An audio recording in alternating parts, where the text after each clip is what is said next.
How you guys doing today? It's Anthony Gangi, host of Tier Talk, and telling you guys I had a great dialogue yesterday.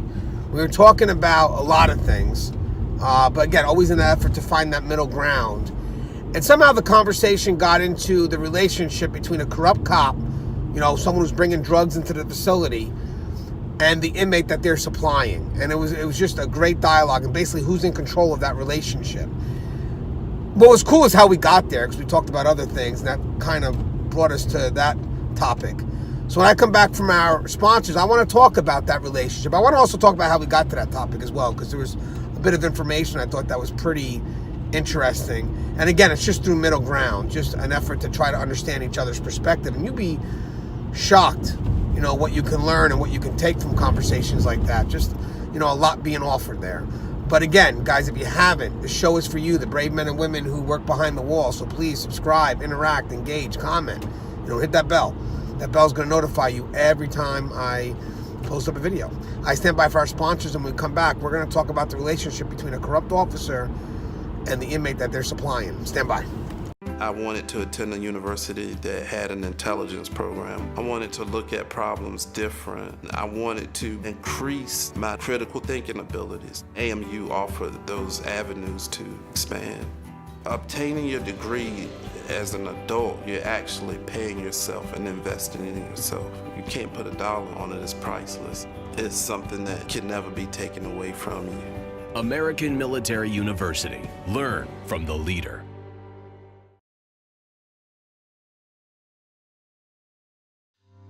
Being a corrections officer takes its toll on even the strongest individuals. The constant need to perform at the highest level, putting your life at risk in a hostile environment, and the mental scarring of traumatic experiences.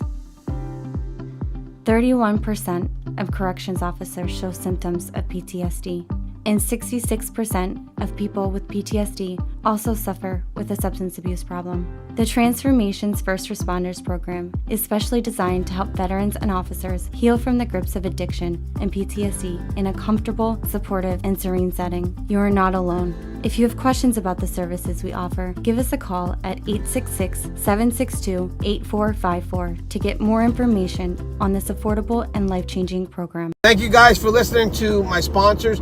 I had a great dialogue yesterday, just a very constructive dialogue, that middle ground dialogue that's needed, just a chance to understand people's perspective. And before we get into the relationship of, a cop who's corrupt or an officer who's corrupt, who's bringing in drugs, and the relationship with the inmate that they're supplying, there was a reason why we got to that topic, and it started with how we define our actions. The preventive measures that we take that may be reactionary ultimately at first, but they turn out to be preventive, and how that's viewed by those that may not be experienced or inside the system.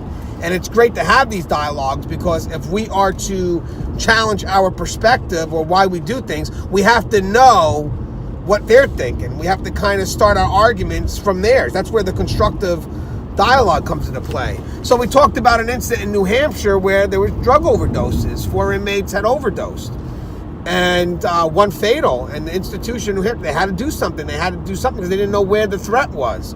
They didn't know how the drugs were coming in.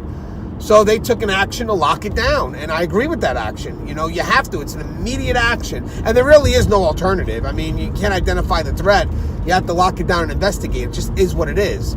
Because God forbid you don't, and then there's more overdoses. How do you explain it? How do you explain that you committed to no action?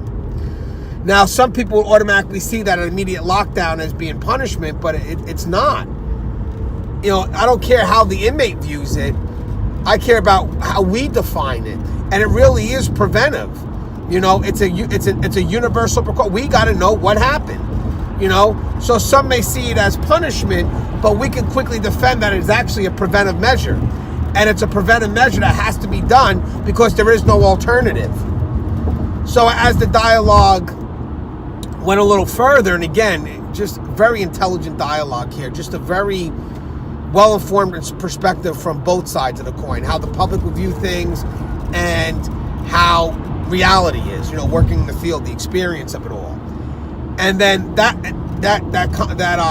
the story from New Hampshire is what led us into the relationship between a corrupt officer and an inmate that, let's say they're supplying the inmate with drugs. And the reason why it got to that point was when we were talking about what they thought was punishment, but again, being able to explain that really is a preventive measure. They're saying, well, what about if the officers what about if it's the officer that's bringing drugs in? So now you're punishing the inmate for the officer's actions. But then it's like, well, it's the inmate that's in control. So ultimately, again, not to minimize or negate what the officer's done, I'm not doing that, I just want to show people this isn't isolated. If an officer gets caught bringing in drugs to an inmate, there's two parties that got to be held responsible. The inmate that probably initiated the game and the officer who fell for it. And again, we're human. Again, not to minimize what the officer has finally, his act, not minimizing that or not saying, hey, they're 100% victim. No, but if we're to learn and we're to move forward, we have to also say, well, listen, there was a game played on this officer. And again, the criminal trial, whatever you got to push on him is not to negate or minimize that.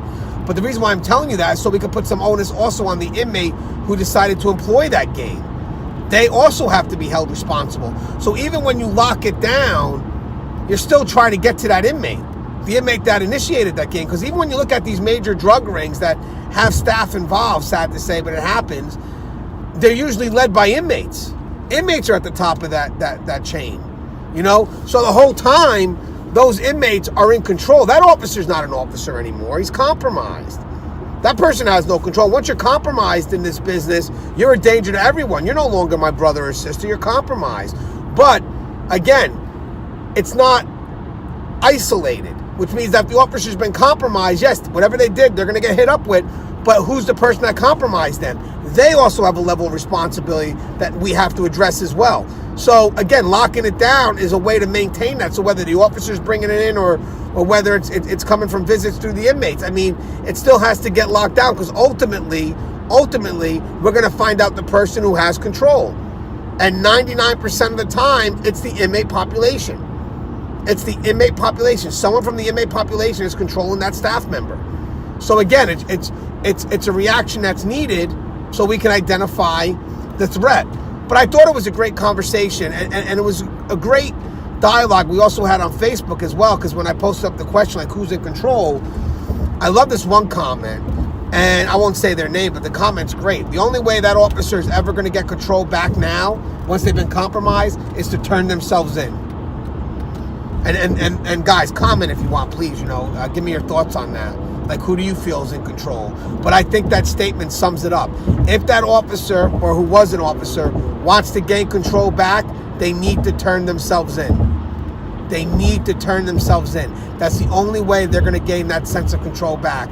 Again, for an inmate, when they manipulate staff, they get what? Prestige, respect. What does a compromised officer get? Huh? I know for a fact he's no longer family, or she's no longer family. So you definitely lose the respect from our peers, and you're going to be out of a job, and you're going to be going to jail.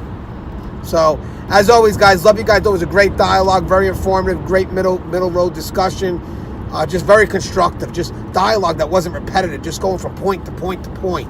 I loved it. I enjoyed it. I really enjoyed it. Two good people having a great discussion that would ultimately benefit the field in the long run, because we're giving that education out. And it was definitely dialogue that could not be left at that table.